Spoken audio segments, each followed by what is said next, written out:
Talent కానీ ఇక్కడ ఉన్నటువంటి ఇతర వాతావరణ పరిస్థితులు కానీ లేకపోతే ఇక్కడ ఉన్నటువంటి ఇంక్లూజివ్ గ్రోత్ కానీ అడాప్టివ్ మెథడాలజీ కానీ పెద్ద ఎత్తున మిగతా ఇతర ఏ నగరాలతో పోల్చుకున్నా కూడా హైదరాబాద్కి ప్రత్యేకమైనటువంటి ఈ లక్షణాలు ఉన్నాయి.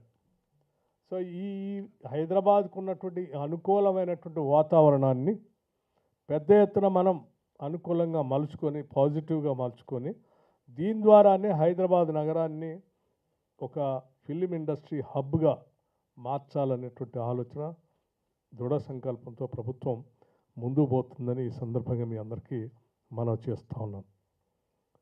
ఇండస్ట్రీ ద్వారా సామాజిక పరమైనటువంటి సందేశాలు ఇవ్వచ్చు. ఇండస్ట్రీ ద్వారా కమర్షియల్ ఎలిమెంట్తో ఈ రాష్ట్ర ఆదాయ వనరులు సమకూర్చుకోవచ్చు. ఇండస్ట్రీ ద్వారా ఈ రాష్ట్రంలో ఉన్నటువంటి అనేక మంది నిరుద్యోగ యువతి యువకులకి ఉద్యోగ ఉపాధి అవకాశాలు కూడా కల్పించవచ్చు. ఇండస్ట్రీ ద్వారా ప్రపంచాన్ని కూడా ఆకర్షించవచ్చు. ఈరోజు తెలుగు సినిమా ఇండస్ట్రీ ప్రపంచ స్థాయిలో వెళ్ళి అవార్డులు కూడా పొందినటువంటి విషయం మనందరికీ గర్వించదగినటువంటి అంశం.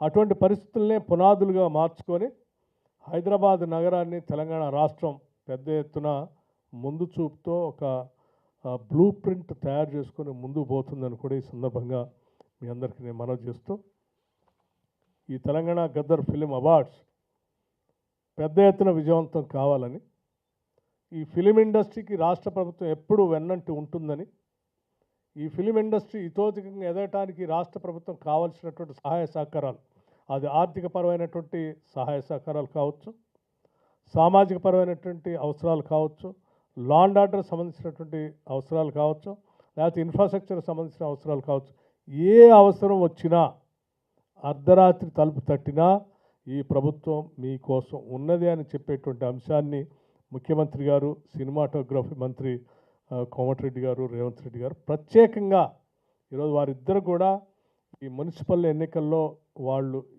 ఈ కార్యక్రమాల్లో బిజీగా ఉన్నారు కాబట్టి వారందరి ఆలోచన నా ద్వారా మీ అందరికి చెప్పటమే కాకుండా మీ ద్వారా మొత్తం ఈ దేశంలో ఉన్న ఇండస్ట్రీ మొత్తానికి కూడా ఈ సందేశం పంపించేటట్టుగా నేను ఈరోజు నా ద్వారా చెప్పమన్నారు. నేను ప్రత్యేకంగా చెప్తా ఉన్నాను కూడా. భవిష్యత్తులో ఈ ప్రభుత్వం మనది. Film industry you can own this government and government is owning the entire film industry. మీరు ఏ చిన్న అవకాశం వచ్చినా మేము మీకు సపోర్ట్ చేయడానికి సిద్ధంగా ఉన్నాం.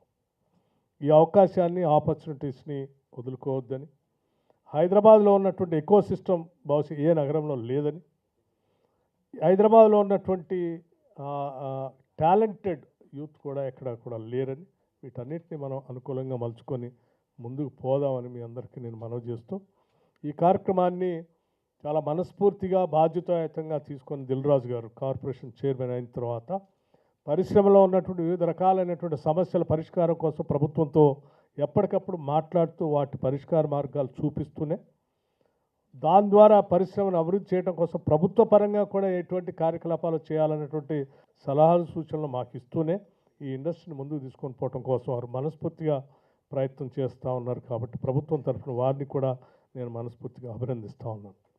అట్లాగే జ్యూరీ చైర్మన్గా నియమించబడినటువంటి మణి శర్మ గారికి తెలియనటువంటి వ్యక్తులు ఇండస్ట్రీలో ఎవరు ఉంటారని నేను అనుకోవట్లేదు. తెలుగు సినిమా ఇండస్ట్రీ కానీ, సౌత్ ఇండియన్ ఇండస్ట్రీ కానీ, ఈవెన్ బాంబే బేస్డ్ ఇండస్ట్రీ కానీ, ముంబై బేస్డ్ ఇండస్ట్రీ కానీ అందరికి కూడా బాగా సుపరిచితులు, మంచి మిత్రులు కూడా.